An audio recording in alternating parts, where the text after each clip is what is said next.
Good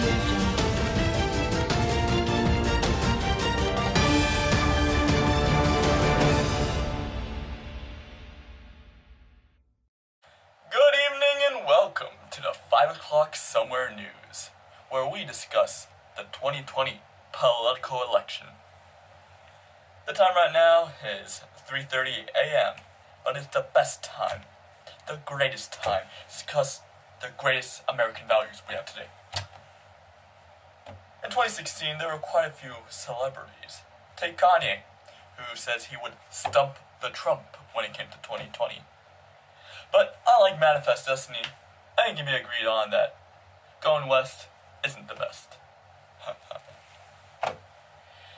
After a slew of Democratic primaries, some rigged, some not, we've decided the Democrats have chosen one candidate. Joe Biden, surprisingly. Now, before we dive into each candidate's acquisitions, we're going to take a step back and look at America as a whole. The political scene is Republican dominated, with 57% in the House, 54% in the Senate, and the federal government being dominated by Trump and Pence. The leaders for the House are Ron Paul, the House Speaker. While on the Democrat side, we have Nancy Pelosi for the House, Chuck Schumer for the Senate, and Tom Perez for the chair.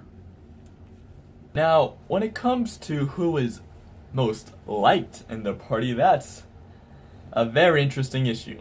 Back in 2016, Trump had a lot of controversy around him being the primary pick. For example, take Ted Cruz's opinion of Donald Trump, his primary opponent in the primary elections.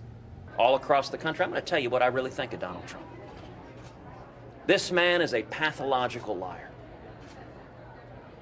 He doesn't know the difference between truth and lies. He lies practically every word that comes out of his mouth. Biden, on the other hand, seems to be an overall liked guy. He was part of the Obama administration, something the Democrats are very fond of, as he was the first black African American to be president. After the election of Donald Trump, he offered honest solutions to the Democratic problems, and he still has his 2020 election open and is willing to serve his country well. A main issue coming up within these elections is funding. Now, Donald Trump, he did not take so much from his wealth as he said he would, but his main contributor were donations. And now that he is in power, he's getting a lot more support from super PACs, these corporations, funding corporations. And Biden's going to have a tougher time as Trump is right-wing conservative, making him favoring more of these corporations than the Democratic side. However, with the outstanding outcome of the 2016 election, Biden is expected to have more donations, as the shock of Hillary losing is going to really drive voters to pay for Biden. When it comes to who is more qualified to be president, it's clearly visible that Biden is the right choice. However, Donald Trump, although he may have a great understanding of international economy, he has very little experience with just diplomacy and local government. Aside from being president, not much in politics is he involved in. Biden, on the other hand, is very, very different. He was 36 years in the Senate, and before that, he held local offices in Delaware. Now, just because you're qualified does not mean you're going to win the election. This is very exemplified by how Hillary lost. She wasn't the president with Clinton. Bill Clinton, beforehand, ran the West Wing, yet she lost to a man with no experience. So, this brings us to the question, how did Trump win? Well, there are three main factors playing into this. The 2008 recession, the Trump effect, and the silent majority. Since Trump has been undoubtedly vastly improved. Or at least that's how most Americans view it. The employment rate is a 10-year low of 4.4%, although the real unemployment rate often differs. If we take a look into Obama's presidency, we see he starts right as the recession starts. And that took a really big toll on the economy and how people viewed the president. This is kind of where the silent majority of Trump plays in. You see, this is a lot when the disenfranchised Rust Belt began to lose manufacturing. They have been losing manufacturing since the 1970s, but during this recession, the loss of jobs has vastly increased. Now, it's this recession that leads us into the Trump effect. Now, the Trump effect is basically where Americans view that their own country is getting weaker, hence, make America great again. Now, this isn't just viewed by Americans. Take Brexit, for example. The Britons thought the EU was weakening their control over their own government and therefore voted to leave. Take Marine Le Pen in France, which country has suffered many terrorist attacks and exportation of jobs overseas. Now, it's easier to see why Trump won in this day and age. If you contribute overseas manufacturing, terrorism, and the recession of 2008, you can clearly see that this was Trump's perfect advantage to take care of. Now that we're on the topic of the economy, I'm going to let my chief executive economist, Dmitry, take over this one. Thank you, Alex. I'm Dmitry Yakovlev, Executive Economic Advisor. Now, as I would say earlier, economy very bad because it's capitalistic, and revolution will happen very soon. But, for the sake of the Americas, I will talk about the economy right now. Many Americans feel that economy is getting better, according to a study by the Atlantic Journal. The economy is growing in certain sectors. For example, with Trump, he has expanded mining and logging and infrastructure operations. The stock market has also seen a rebound from Brexit and the election, which leads many to think that stock markets are slowly rising, which they are. But then again, these are only statistics over a course of 7 months. The inflation rate in America is going up, but sustainably, as it's only 1.7% to 2.1% currently. But the most surprising is the unemployment rate. In April, the unemployment rate dropped down to a historic 10-year low of 4.4%. Now, that's from 4.5%, but that's still a very big difference. 10 years. That was before the 2008 recession. Federal interest rates. Since 2015, or before 2015, federal interest rates have gone up very little as to compensate for the 2008 recession. Now, in June 2017, there is expected to be one more interest rate hike. But this is because of the improved economy and the housing market recovering also.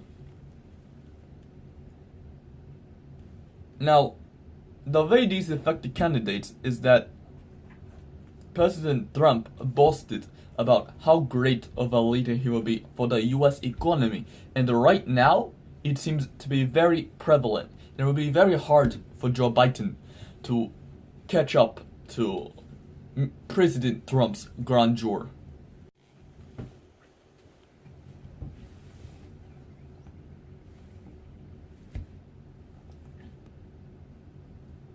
Thank you very much, Dimitri. Thank you very much, Alex. It was a pleasure being here. May one day your country be as great and glorious as mine. Now back to the political scene.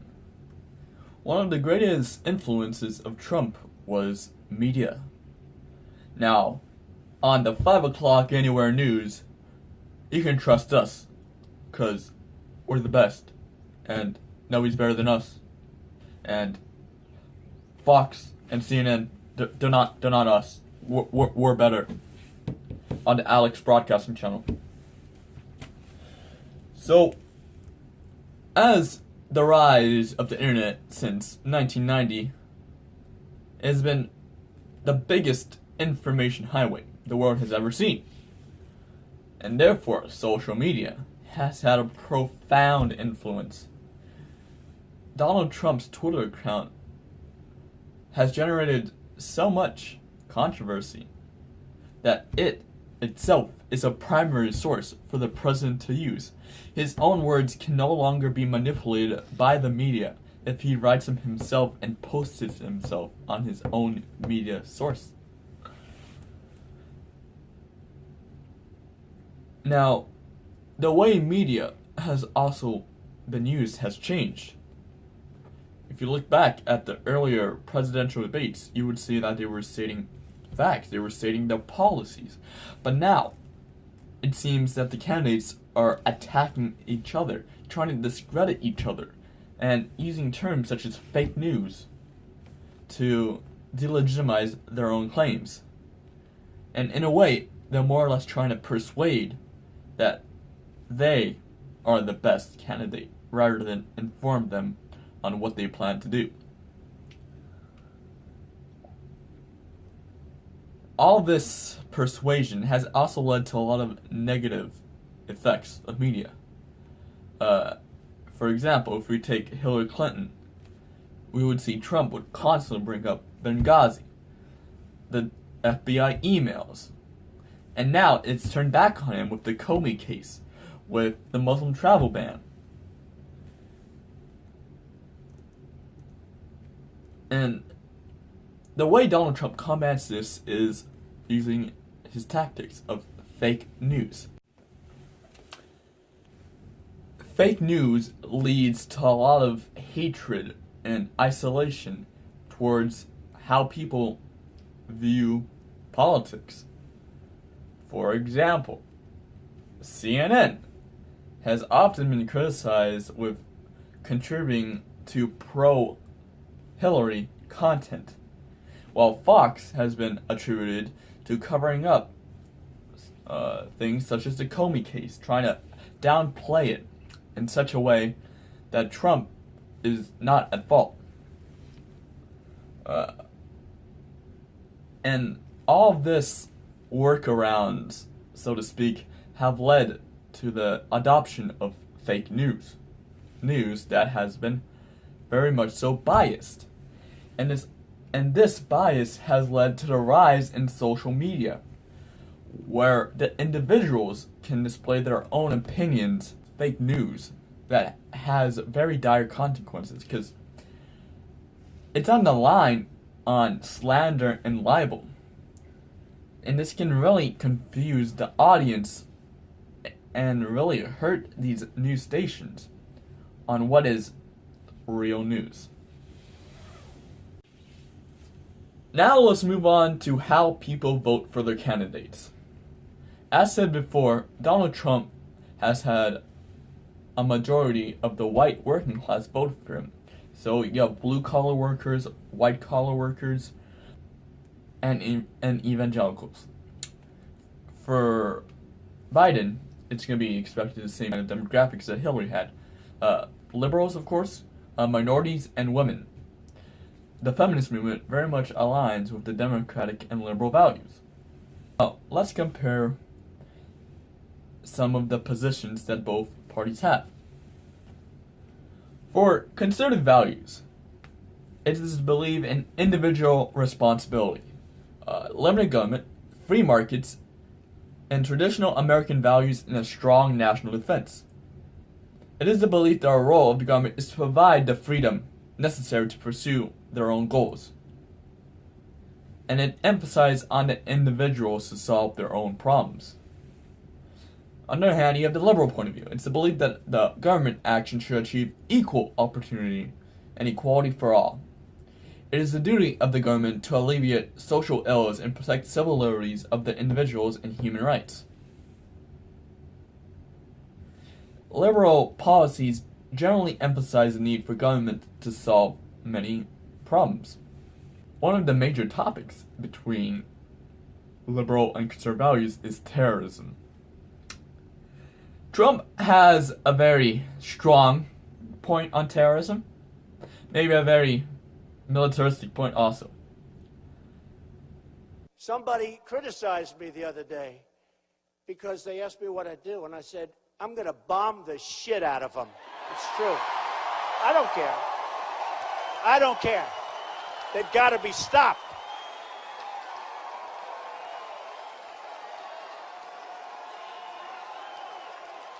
Biden, or his Democratic Party, has a lesser approach to terrorism. It's more of a laid-back approach, not direct conflict towards terrorism.